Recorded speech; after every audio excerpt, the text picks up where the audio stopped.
Livro A Infância Admirável da Santíssima Mãe de Deus, São João Eudes.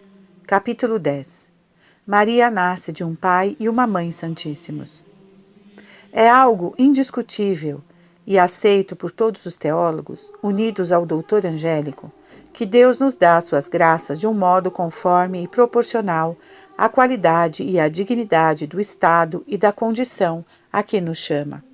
Por isso, tendo escolhido São Joaquim e Santa Ana para ser o pai e a mãe daquela que seria a rainha de todos os santos, a mãe do Santo dos Santos e a esposa do Espírito Santo, devemos estar convencidos de que os encheu de todos os dons e graças do mesmo Espírito Santo e de uma santidade extraordinária. Querendo o Pai das Misericórdias dar-nos, por meio deles, aquela que, depois de seu Filho, é o mais excelente modelo de toda a perfeição, o mais alto trono de todas as virtudes e o mais rico tesouro de toda a santidade, quem pode duvidar que aqueles que seriam a fonte e a origem de um mar imenso de graças não seriam adornados com todas as virtudes e perfeições imagináveis em altíssimo grau? Vejamos também neles uma fé vivíssima, uma firmíssima esperança, um ardentíssimo amor a Deus, uma perfeitíssima caridade para com o próximo, uma profundíssima humildade, uma abstinência extraordinária e uma pureza maravilhosa. Vede o vigor de sua fé e a firmeza de sua esperança. O pensamento de sua infertilidade deveria arrancar-lhes toda a fé e toda a esperança de ter filhos, mas pode-se dizer deles o que foi dito de seu pai Abraão. Creram e esperaram contra toda esperança, o que os fez dignos de ser o pai e a mãe da mãe do Salvador do mundo. Considerando sua esterilidade, isso seria impossível para eles, como de fato é.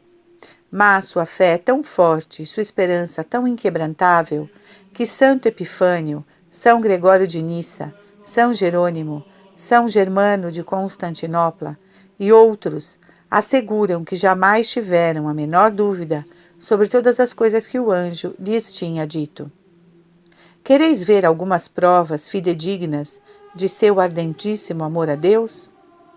Aqui estão três muito notáveis. A primeira é a santidade de seus costumes e a pureza de sua vida, que era, conforme São Jerônimo, simples, inocente, reta diante de Deus e irrepreensível diante dos homens. A segunda é a grande caridade que tinham para com o próximo, que é, como vemos, a justa medida do amor que temos a Deus. Porque somos muito caridosos para com o próximo, amamos muito a Deus. Se temos pouca caridade, temos pouco amor. Se não há em nosso coração amor ao próximo, não há amor a Deus. São João assegura: se alguém disser, amo a Deus, mas odeia seu irmão, é mentiroso. A terceira prova do grande amor que São Joaquim e Santa Ana têm a Deus é ver que se privam de sua amada filha, que é todo o seu tesouro, sua glória, seu consolo, seu coração, seu amor e suas delícias, para dá-la à sua divina majestade, desde os 3 anos de idade. Sei muito bem que tinham feito voto a esse respeito e que, apesar de a terem conservado consigo por alguns anos, não deixariam de cumpri-lo depois. Quanto ao efeito da caridade para com o próximo, o mesmo São Jerônimo diz uma coisa que é um testemunho notável da grande caridade deles e do perfeito desprendimento que têm dos bens da terra, alvo da idolatria da maior parte dos homens. O santo declara que eles dividiam sua renda em 3 partes. Uma parte delas era dedicada ao sustento dos ministros do templo. Outra era para socorrer os pobres, abrigar os peregrinos e assistir os aflitos. E a terceira parte era para as necessidades de sua família. Se desejais saber qual era sua piedade e sua devoção, voltai-vos para o fruto admirável que nasceu deles. Que fruto admirável é esse? É nossa maravilhosa menina. Eu poderia dizer apenas o que o beato André de Jerusalém nos assegura, que o exercício cotidiano de Santa Ana era a oração, e que oferecia a Deus muitos votos e sacrifícios. Santo Epifânio diz o mesmo de São Joaquim. e acrescenta que a Santíssima Virgem foi uma resposta à sua devoção. Que direi de sua profundíssima humildade? Em primeiro lugar, direi que, sendo a humildade a medida da santidade, conforme disse o Filho de Deus, afirmando que quem mais se humilha é o maior e, portanto, o mais santo no reino dos céus, a eminentíssima santidade de São Joaquim e Santa Ana nos leva a concluir que sua humildade é profundíssima. Em segundo lugar, tendo sido elevados por Deus a uma das maiores dignidades do paraíso, a sublimíssima dignidade de pai e mãe da Rainha do céu e de avós do soberano monarca do universo, isto é uma prova infalível de que muitos se humilharam, porque Deus só exalta os humildes e os eleva tanto quanto se rebaixaram. Em terceiro lugar, o opróbrio e a confusão de sua esterilidade, que suportaram durante 20 anos, contribuíram muito para fortificar e aumentar sua humildade. Em quarto lugar, tendo Deus escolhido São Joaquim e Santa Ana para ser os avós do Rei dos humildes e os pais da criatura mais humilde que existiu, era conveniente que houvesse uma semelhança entre a humildade dos pais e a humildade dos filhos. Eu também acrescentaria que a humildade da filha é uma afirmação muito poderosa da humildade de seu pai e de sua mãe, porque aquela é em parte efeito dos exemplos desta. Se considerarmos agora a abstinência de São Joaquim e de Santa Ana, encontraremos uma coisa extraordinária. É encontrada nos grandes santos. É o que São Germano, patriarca de Constantinopla, escreveu sobre eles, que para obter de Deus o filho que lhe pediam, jejuaram 40 dias inteiros, o mesmo que Moisés e Elias. E São Gregório de Nissa diz que o seu jejum era acompanhado por contínuas lágrimas. Mas, acima de tudo, admirável a sua castidade. São Vicente Ferrer assegura que tão logo descobriram a esterilidade de Santa Ana, privaram-se inteiramente do uso do matrimônio, até que recebessem do céu uma ordem contrária. A mesma Santíssima Virgem o revelou um dia a Santa Brígida. Por fim, São Joaquim e Santa Ana sobressaíram em todo tipo de virtudes, como atestam seus próprios nomes. Joaquim quer dizer preparação do Senhor, e Ana significa graça. Era conveniente, alega São Pedro Crisólogo, que a morada daquele que é o Santo dos Santos e a própria santidade fosse preparada muito tempo antes nas próprias pessoas do pai e da mãe, daquela que o deveria conceber e dar à luz. Ó feliz casal! Exclama São João Damasceno, falando a São Joaquim e Santa Ana. Todo o mundo está obrigado a vós, pois por vosso intermédio podemos oferecer ao Criador o dom mais excelente de todos o que pudermos imaginar, uma filha digna de ser a mãe de seu filho único. Ó felizes Joaquim e Ana, que vivendo castes santamente, produzistes o tesouro da virgindade. Ó 1000 vezes feliz Santa Ana, digna mãe da Mãe de Deus, que destes ao mundo uma filha cujo nascimento é honorabilíssimo e cujo parto é o restabelecimento do universo. Eis aí um pouco sobre a elevadíssima santidade daqueles pelos quais Deus nos deu um tesouro inestimável de toda santidade na pessoa da Sacratíssima Virgem, filha única e muito amada de São Joaquim e de Santa Ana. Quem poderá definir o amor e o reconhecimento dessa bem-aventurada Virgem para com seus santos pais, sendo como é o fruto da virtude e da santidade deles? Quem poderá imaginar o muito que lhe agradará a devoção que se tem a seus pais? Se desejamos, pois, agradar Maria, honremo-los com um afeto particular e reconheçamos o muito obrigados que estamos a eles, porque São Joaquim e Santa Ana deram ao Pai Eterno uma filha única e amadíssima, ao Filho uma Santíssima Mãe, ao Espírito Santo uma digníssima esposa, à adorabilíssima Trindade um templo augustíssimo, aos anjos uma rainha, aos homens uma soberana, aos cristãos uma mãe, aos aflitos uma consoladora, aos órfãos uma protetora, aos pecadores uma advogada, a todo o gênero humano uma mediadora e a todo o universo uma reparadora. Ah, Que o céu e a terra, ó admirável São Joaquim, ó maravilhosa Santa Ana, que os homens e os anjos, que o Criador e todas as criaturas, incessantemente vos bendigam e eternamente vos louvem, porque nos destes essa incomparável menina, que encerra em si os mais ricos tesouros do céu e da terra. Capítulo 11. Maria, fruto milagroso das orações, lágrimas e boas obras de São Joaquim e Santa Ana. Sendo o Filho de Deus a verdade eterna, não pode enganar-se nem nos enganar, e estando dotado de infinito poder, de infinita sabedoria e de infinita bondade para poder, saber e querer, cumprir suas palavras e promessas, não nos é permitido duvidar da verdade das que nos fez quando disse: Pedi e se vos dará, buscai e achareis, batei e vos será aberto. E o que pedirdes ao Pai em meu nome, ele vô-lo dará. Devemos estar tão seguros delas como de que Jesus, que as pronunciou, é verdadeiramente Deus. Por isso, os servidores e servos de Deus não devem ficar surpresos ou tristes quando lhes parece que suas orações são rejeitadas e que não há quem as escute. Não, Deus nosso Senhor jamais rejeitou nem rejeitará algum daqueles que se aproximem dele com humildade e confiança. O que vem a mim não o lançarei fora. Ele ama demasiadamente os que o amam e servem, mesmo imperfeitamente, para não escutar suas orações. É uma verdade comprovada que jamais ficam sem efeito e sem fruto as orações dos amigos de Deus, seja quando peçam para os outros, seja quando peçam para eles mesmos. Nem sempre são atendidas quando pedem pelos outros, de fato, porque acontece frequentemente que aqueles pelos quais se pedem põem obstáculo à oração e se fazem indignos de receber seu fruto.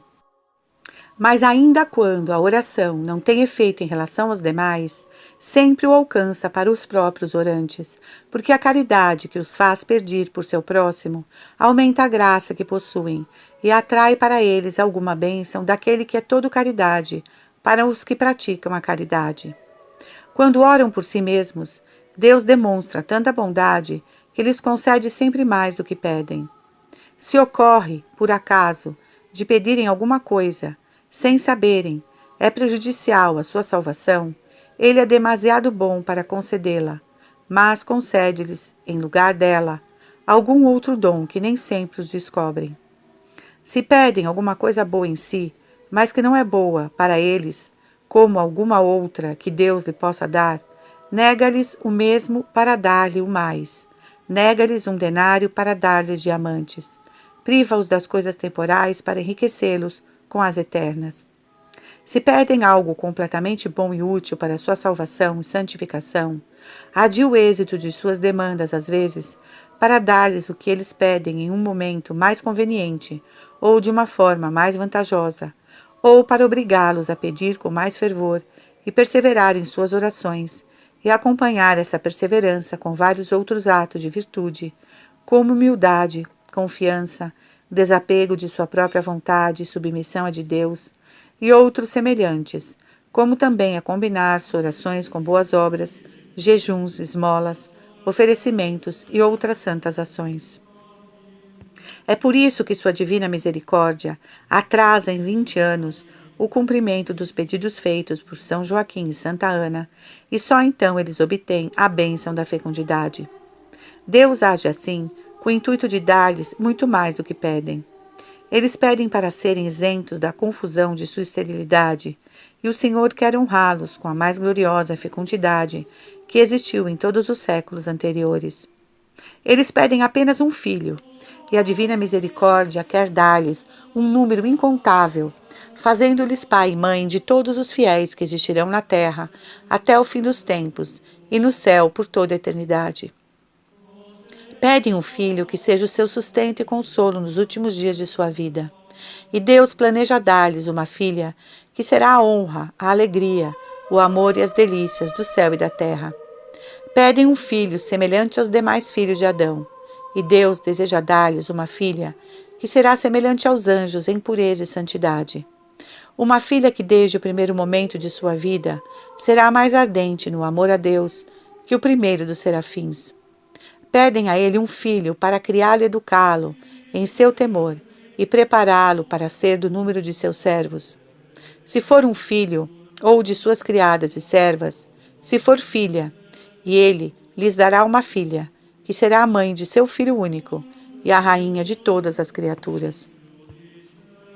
Ó bem-aventurados São Joaquim e Santa Ana, dedicastes 20 anos a orar, chorar e jejuar, e Deus, em sua admirável bondade, aceitou conceder-vos o que pedíeis, para que se possa dizer em toda parte, na terra e no céu, que essa incomparável menina, que tanto desejastes e pedistes, é o fruto de vossos desejos e de vossas orações. E para que todo o mundo esteja eternamente obrigado a vós, porque a recebestes de Deus, ela que é a reparação, o ornamento, o tesouro e a glória de todo o gênero humano. Sim, essa divina menina é o fruto milagroso das orações e dos suspiros de São Joaquim e de Santa Ana.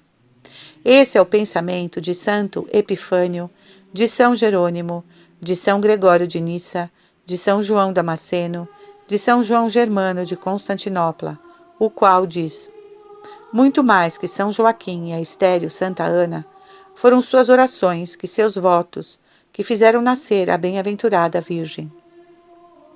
Quando alguém deseja fazer uma oração muito agradecida a Deus e muito valiosa para alcançar da Divina Majestade o que deseja, é preciso associar a ela a esmola ou alguma outra obra de caridade, a abstinência, o jejum, quando se pode fazê-lo, ou alguma mortificação, junto à prática de outras virtudes, especialmente de uma total submissão à adorabilíssima vontade de Deus, de uma total desconfiança de nós mesmos e de tudo o que podemos fazer, de uma perfeita confiança na divina bondade e de uma profunda humildade.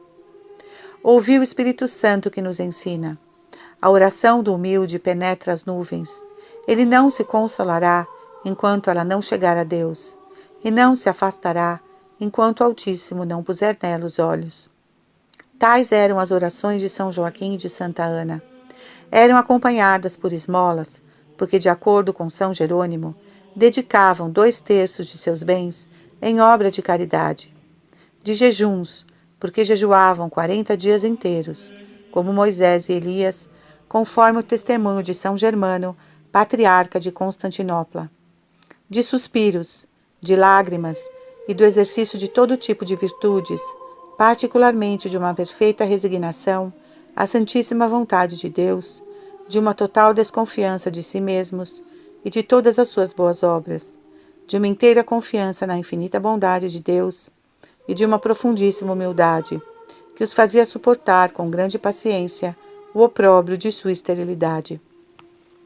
Essas orações, esmolas, jejuns, lágrimas, obras santas e exercícios de virtude são os que fizeram nascer nossa admirável menina, porque era conveniente, segundo os santos padres, que quando se tratava de colocar no mundo aquela que devia ser a mãe da graça, a natureza fosse ajudada e prevenida pela graça, e que seus pais se dispusessem a produzir semelhante fruto, com ardentíssimos desejos, com fervorosíssimas orações, com santos jejuns, com obras de caridade e com exercício de todas as virtudes, entre as quais não devemos esquecer o singularíssimo amor que tinham pela castidade. Escutai o que disse um dia a Santíssima Virgem a Santa Brígida sobre essa virtude, como se lê no capítulo 9 do primeiro livro de suas revelações. Meu filho me amou antes que eu lhe amasse, porque é meu Criador. Ele fez o matrimônio de meu pai e de minha mãe tão puro e casto que naquele tempo não existia no mundo uma união mais casta. Quando o anjo lhes anunciou que da parte de Deus teria uma filha, que permanecendo sempre virgem, seria a mãe do Salvador do mundo, acataram o mandamento do céu contra a sua inclinação, porque o amor divino teve sobre eles um poder que o amor carnal jamais poderia ter. Assim meu corpo foi formado, não pela vontade da carne, mas pelo instinto da divina caridade.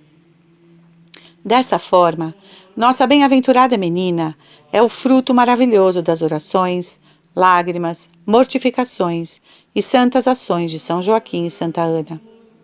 Quereis, meus queridos irmãos, participar desse favor tão notável que Deus fez a eles? Quereis que a amabilíssima filha de Joaquim e Ana, que já é vossa irmã e vossa mãe, também seja vossa filha, como seu filho Jesus quer ser vosso filho, pois faz saber que quem faz a vontade do Pai é seu irmão, sua irmã e sua mãe? Trabalhai com o fervor das vossas orações, com a eficácia de vossos ensinamentos e com o santo exemplo de vossa vida e de vossas ações, por fazer nascer e viver seu Filho Jesus, nos corações e nas almas em que está morto. Porque onde o Filho está morto, também está morta a mãe. E onde fazeis nascer e viver o Filho, também fazeis nascer e viver a mãe. E o Filho e a mãe serão o fruto de vossas orações e de vossos trabalhos. E assim, como podereis dizer ao Filho, segundo o grande Gerson, Tu és meu filho, eu hoje te gerei. E te fiz nascer em uma alma, na qual não tinhas vida. Também podereis dizer o mesmo à mãe. E todos os anjos, com todos os santos, vos contemplarão, vos honrarão e vos amarão eternamente, como a um pai e mãe, de seu rei e de sua rainha.